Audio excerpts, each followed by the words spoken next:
भारतीय अर्थव्यवस्था पिछले कई महीनों से सुस्ती झेल रही है, लेकिन अब देश पर आई स्वास्थ्य मुसीबत ने भी अर्थव्यवस्था को काफी नुकसान पहुंचाया है, जिसका सबसे ज्यादा असर बैंकों पर पड़ता नजर आ रहा है। जी हां, मौजूदा हालात के चलते भारतीय बैंकों के फंसे हुए कर्ज के दोगुना होने की उम्मीद जताई जा रही है, जिससे बैंकों की हालत और भी ज्यादा खस्ता हो जाएगी। देखिए रिपोर्ट। केंद्र की नरेंद्र मोदी सरकार बैंकों की हालत सुधारने का दावा करती है।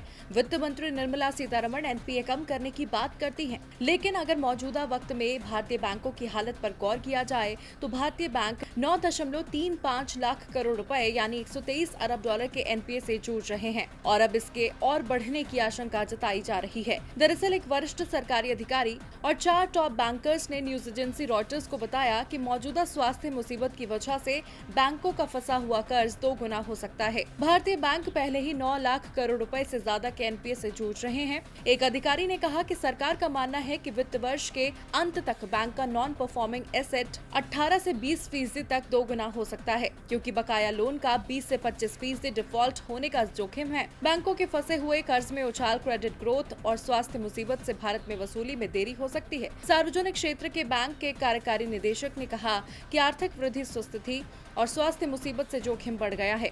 उन्होंने कहा, अब हमारे पास ये ब्लैक स्वान इवेंट है, जिसका अर्थ है बिना किसी सरकारी प्रोत्साहन के कई तिमाहियों तक अर्थव्यवस्था का बुरा हाल रहेगा। ऐसे में अब केंद्र सरकार बैंकों की हालत सुधारने के लिए कोई ठोस कदम उठाती है या नहीं, ये देखना होगा। जीबी लाइव की रिपोर्ट।